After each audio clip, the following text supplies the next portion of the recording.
Hey there. I'm going to give it a go on some new content for a different channel that I'm going to start in the mountain biking arena, and wanted to talk today about my foray into mountain biking and you know, kind of the first bike I built, which is right here, and some things that I would suggest not to do.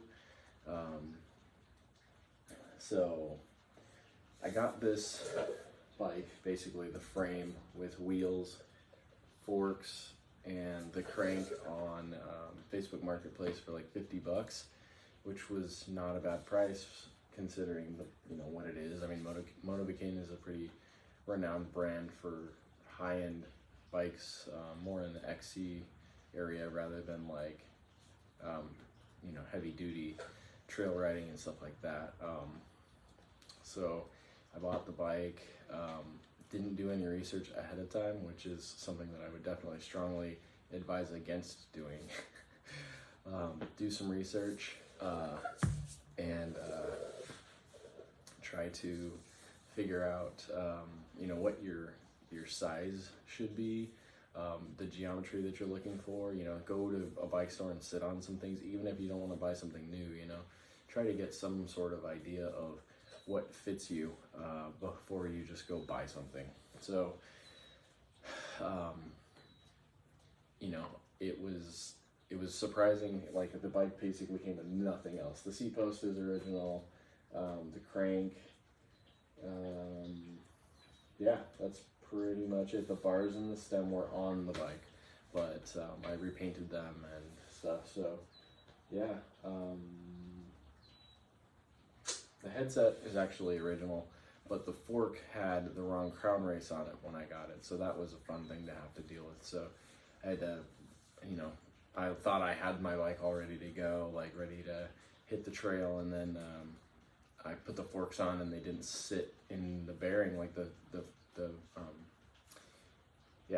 fork didn't mount down into the bearing like it should, and I was like, okay, this isn't gonna work. It was like a totally different crown race on that fork. So the fork was completely seized up. It was a coil fork. The wheels had spokes that are busted out. I have them still sitting on the wall over here, but thinking maybe I would pop those hubs off and relace them into some different wheels or something. But it's just, yeah, so like, do some research and try to figure out what you're getting yourself into before you go all in, because it adds up fast. I mean, I did my best to make this a budget build. I used the stock crank that came with it, frame, seat post. I had the original seat on there, but it was pretty beat up. So stem, bars, headset, and from there I bought everything else. And so for 50 bucks I got that, but I mean, I still ended up, guess how much I spent getting this bike on the road. Wheel set was $100 off eBay.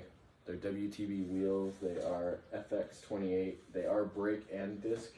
So rim brake and disc brake wheels. I think they're like obviously $100 for the wheel set. Some of the cheapest you can get. It's an older wheel set, but this is a 26-inch bike, so there's that as well. So $100 for the wheels. The tires came on a pair of rims I bought separately, but those rims didn't fit this bike. So yeah, there's that. I replaced the, it came with a derailleur, but it was missing parts, and so I ended up with a Dior, Shimano Dior derailleur. I bought another cassette with a taller gear because the 30 some odd gear was just not, I'd had to push it to the top of the hill, and that wasn't fun. So this has a 40 tooth on it, and then I had to get a bigger V screw. So there's that. I got this lever. So I used pull brake, and I actually did that because I got this shifter lever off eBay, and I didn't realize it wasn't a thumb and trigger shifter. It's a brifter, so it's a thumb shift, and then the actual lever itself, the brake lever, does the shifting. So it's a brifter, which I've never seen on a mountain bike before. And then it's a linear pull brake lever. So I ended up getting the Zoom X-Tech pull hydraulic brakes, and those were like 50 or 60 bucks for the set of calipers, I believe. So that I used the rotors that were already on the other wheels, converted it to a 1x with a Rock Ride. It's a 32 tooth chain ring, which seems to work okay with this setup. I had to mount it behind the crank because the chain line was way too far off and it was making tons of noise when I had it mounted on there in the front. So I'm sure a lot of you guys have dealt with that with converting things to 1x from 3x. The seat is a spank, more of like a BMX style seat. I was wanting this to be kind of like a trail jumper type of thing, but it is tiny for me. I'm 5'10", so yeah, it's a tiny bike for me. It's a 14-inch frame, so it's the smallest they make in this Motovacane, Superfly, Fly Pro, whatever you want to call it. It's got the Centura Pixin fork, and this is a 27.5 front fork, 120 mil travel, and I bought it through the Wolftig guys, through their ads on their, basically on their page, so hopefully they got a little kickback from that. It came pretty well rated from multiple people. It has lockout up on the bars, so that's nice. It's nice to be able to, when you remember to hit it and be able to turn it off without having to turn something on your fork tube. But yeah, man, all in all, I did race face grips, the Chester grips, or no, sorry, those are Half Nelson grips, and they're Chester pedals. So I like those a lot. Kenda and Navigal tires, those came off of some rims that I got, and they were unused, sitting since like 2013. And the tires have held up actually really good. I even used the tubes just as a kind of a science experiment to see what would happen, and they both lasted for quite a few runs to the bike park. So that was cool. It was fun just as an experiment. But all in all, maybe not surprising to some, but surprising to me when I added it up, because I went as cheap as I could. I got everything I could off eBay, as cheap as I possibly could. And when it all added up, I still had over $700 in the bike. So like 200 in the fork, 200 or 100 in the wheels, 60 for the seat, which I probably didn't need to do, but it was more of a creature comfort thing. Grips, pedals, chain. I got a new chain. All the cables, because nothing, there's no cables that came with it at all whatsoever. The brake, actually, so yeah, this is a Shimano brake lever, and I have, the other one for this side, because they're the linear pull hydraulic brakes. And I did get a new shifter, an actual trigger shifter for this, and I'm gonna trade it out. The Brifter's interesting. I mean, it works. It's not bad, but it is kind of funky to have to flip your brake lever to shift your gears. So I got an actual trigger shifter off eBay for that, and I'm actually gonna pass this bike on to someone who will actually fit a lot better, someone in my family. So, but yeah, I mean, these are the things you get into when you're kind of going blind. Like ideally I was like, yeah, I want like a big BMX bike, right? Like it's kind of what I was thinking. And I haven't even spent the time to look at the geometry of, say a 26 BMX bike or like dirt jumper, just to see how it adds up. But this frame is more meant for XC, and it's done just fine. I mean, it's carried me down the trail just fine. It's held up.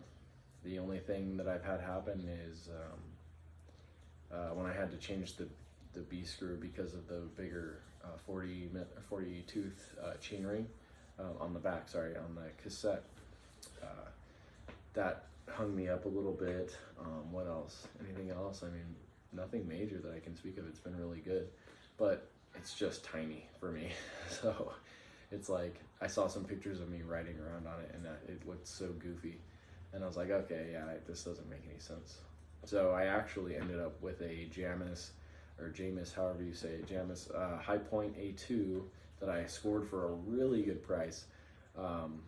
and it was an XL, and I'm 5'10", so I'm like right on the cusp of medium to large, and so the XL was way too big for me. But it had a dropper post, and it was a $1,000 bike. You know, it had Dior, I think it was a 10-speed with Suntour coil fork and with lockout. I mean, it was really nice. The shifting was really crispy and it was good.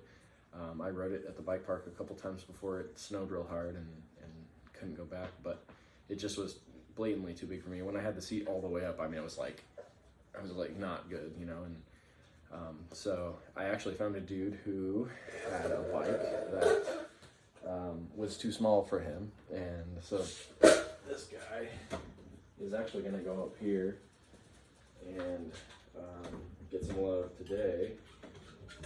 Lean it over here.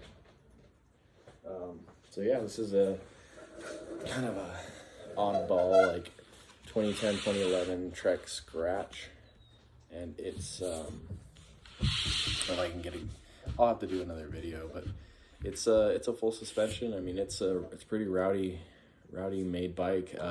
Coil fork in the front, 26er, but it's gonna do for a while.